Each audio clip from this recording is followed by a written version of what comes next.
നിയമസഭാ തെരഞ്ഞെടുപ്പിൽ കോൺഗ്രസിനായി മത്സരിക്കുമോ എന്നതിൽ വ്യക്തത വരുത്താതെ വി.എസ്. അച്യുതാനന്ദന്റെ മുൻ പേഴ്സണൽ അസിസ്റ്റന്റായിരുന്ന എ. സുരേഷ് ഇതുവരെയ്ക്കും യെസ് അല്ലെങ്കിൽ നോ എന്ന് പറഞ്ഞിട്ടില്ലെന്നും തനിക്ക് വേണ്ടപ്പെട്ടവരോട് ആലോചിച്ച് തീരുമാനമെടുക്കുമെന്നും സുരേഷ് പറഞ്ഞു. പാർട്ടിക്ക് വലതുപക്ഷ വ്യതിയാനം സംഭവിക്കുന്നുവെന്നും പാർട്ടിക്ക് നിരക്കാത്ത വ്യക്തികളും നയങ്ങളും കടന്നുവരുന്നുണ്ടെന്നും സുരേഷ് കൂട്ടിച്ചേർത്തു. പാർട്ടിക്ക് നിരക്കാത്ത ആളുകളും വ്യക്തികളും അതുപോലെ തന്നെ നയങ്ങളും ഒക്കെ പാർട്ടിക്കകത്ത് കടന്നുകൂടിയിട്ടുണ്ടെന്ന് ഞാൻ പറഞ്ഞതല്ല. കഴിഞ്ഞ പാർലമെന്റ് തെരഞ്ഞെടുപ്പിലെ തോൽവിക്ക് ശേഷവും തദ്ദേശ ഭരണത്തിൻ്റെ തോൽവിക്ക് ശേഷവും പാർട്ടി വളരെ വ്യക്തമായി കമ്മിറ്റിക്കകത്ത് ചർച്ച ചെയ്ത് പാർട്ടി കുറേ കണ്ടെത്തലുകൾ നടത്തിയിട്ടുണ്ട് എന്തുകൊണ്ട് തോറ്റു എന്നുള്ളത്. അതിൽ പറയുന്ന കാര്യങ്ങളാണ് ഞാനിപ്പോൾ പറഞ്ഞത്. പാർട്ടിക്കകത്ത് കടന്നുകൂടാൻ പാടില്ലാത്ത ഒരുപാട് പുഴുക്കുത്തുകൾ ഈ പാർട്ടിക്കകത്ത് കടന്നുകൂടുകയും അതുപോലെ തന്നെയുള്ള വലതുപക്ഷ വ്യതിയാനം ഉൾപ്പെടെയുള്ള പാർട്ടിക്ക് നിരക്കാത്ത കാര്യങ്ങൾ നടക്കുകയും ചെയ്യുന്നുണ്ട് എന്ന് ഞാൻ പറഞ്ഞതല്ല. അതാണ് എനിക്ക് നിങ്ങൾ ചോദിച്ച സംശയം സ്വാഭാവികമായിട്ട് എനിക്ക് തോന്നിയിട്ടുണ്ട്. അപ്പോൾ എൻ്റെ അടുത്ത സുഹൃത്തുക്കൾ പണ്ട് പറയായിരുന്നു, നീ വല്ല BJP-യിലോ അല്ലെങ്കിൽ കോൺഗ്രസ്സിലോ അല്ലെങ്കിൽ മറ്റേതെങ്കിലും പാർട്ടിയിൽ പോയി പ്രവർത്തിച്ച് കുറച്ചു കാലം കഴിഞ്ഞാൽ നിന്നെ നേരെ പാർട്ടിയിലേക്ക് എടുക്കുകയും നല്ല സംവിധാനങ്ങൾ നിനക്ക് ഒരുക്കുകയും ചെയ്യുമെന്ന് പലരും തമാശ രൂപത്തിൽ എന്നോട് പറഞ്ഞിട്ടുണ്ട്. അതാണ് ഇപ്പോൾ കണ്ടുകൊണ്ടിരിക്കുന്നത്.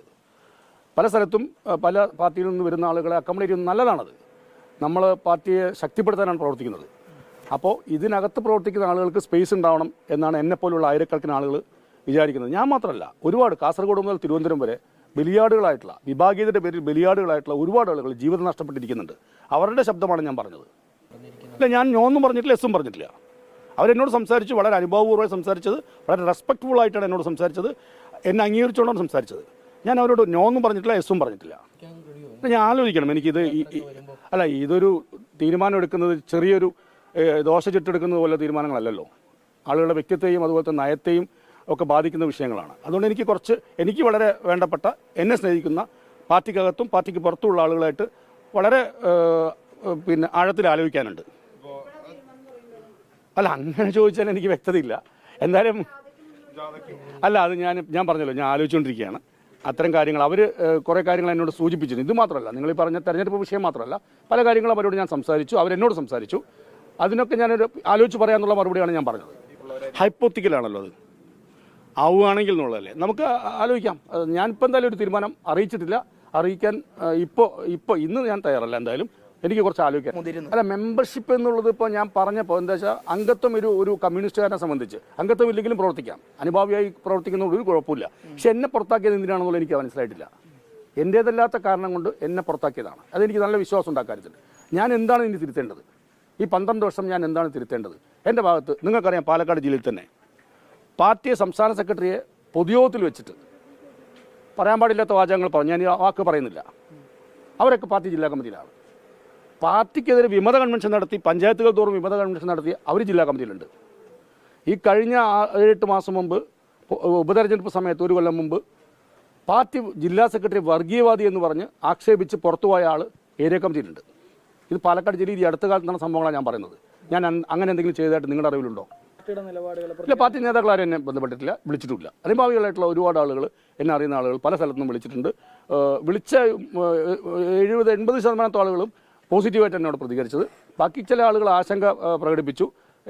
അവരോടൊക്കെ ഞാൻ പറഞ്ഞു, സഖാക്കളെ, തീരുമാനം ഞാൻ എടുത്തിട്ടില്ല, ഞാൻ എടുക്കുമ്പോൾ അറിയിക്കാൻ എന്ന് മാത്രം മറുപടിയാണ് ഞാൻ പറഞ്ഞത്. വീണ്ടും കേൾക്കാൻ തയ്യാറാണെന്ന്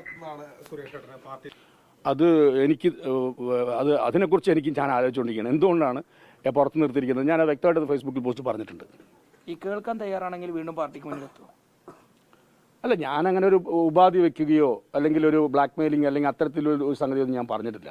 ഒരു വിവാദം വന്നപ്പോൾ KPCC നേതൃത്വം എന്നെ ബന്ധപ്പെട്ടു. നിങ്ങൾക്ക് കിട്ടിയ വാർത്തയാണ്, ഞാൻ പറഞ്ഞതല്ല. ആ വാർത്ത എന്നോട് നിങ്ങൾ സംശയം ദൂരീകരിക്കാൻ വേണ്ടി ചോദിച്ചപ്പോൾ എനിക്കത് ചില കാര്യങ്ങൾ വ്യക്തമാക്കേണ്ടി വന്നു. അതുകൊണ്ടാണ് ഞാൻ ഫേസ്ബുക്ക് പോസ്റ്റ് ഇട്ടത്. അല്ല, ഞാൻ പറഞ്ഞല്ലോ, ഇതൊരു ഇപ്പം നിങ്ങൾ ചോദിക്കും, അപ്പോൾ പാർട്ടി നേതാക്കൾ കരുതുന്നത് ഞാൻ എന്തൊരു വിലപേശൽ അല്ലെങ്കിൽ ഞാൻ പാർട്ടിയെ നേതാക്കൾ എന്നെ വിളിച്ചില്ല എന്ന് പരാതി പറഞ്ഞു. അതൊന്നുമല്ല. സ്വാഭാവികമായിട്ട് ഇത്ര കാലം ഞാൻ അനുഭവിച്ച വിഷമങ്ങളും വേദനകളും ഞാൻ നിങ്ങളോട് പങ്കുവച്ചത് മാത്രമേ ഉള്ളൂ. ഇനി വിളിക്കുകയാണെങ്കിൽ എന്ന ഒരു ചോദ്യത്തിന് പ്രസക്തിയില്ല. എല്ലാ ഘടകങ്ങളോടും പറഞ്ഞു, ഇനിയൊരു ഉത്തരവില്ല. അത് നിങ്ങൾക്ക് ആ ഫേസ്ബുക്ക് പോസ്റ്റിൽ കൃത്യമായിട്ട് പറഞ്ഞിട്ടുണ്ട്. ഓരോരുത്തരെ കണ്ട സ്ഥലം, കണ്ട സമയങ്ങൾ, സാഹചര്യങ്ങളെല്ലാം വ്യക്തമായി പറഞ്ഞിട്ടുണ്ട്. ഒരു സംശയത്തിനും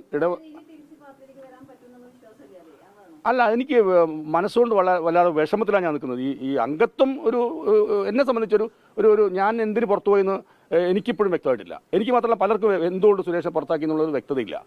അതുകൊണ്ട് സ്വാഭാവികമായിട്ടും ഞാൻ ഇവിടുത്തെ പാർട്ടി ബ്രാഞ്ച് സെക്രട്ടറി ആയിരുന്നു, LC ഉണ്ടായിരുന്നു, LC സെൻട്രൽ അംഗമായിരുന്നു, അതുപോലെ ഒരുപാട് 5ാം ക്ലാസ് മുതൽ SFI പ്രവർത്തകനായിരുന്നു. അത്തരത്തിലൊരാൾ പുറത്തുപോയി ഇത്രയും വർഷമായി തിരുത്തൽ വരുത്തിയിട്ടില്ല എന്നാണ് അവർ പറയുന്നതെങ്കിൽ ഞാൻ ഇനി എന്താണ് തിരുത്തേണ്ടത്?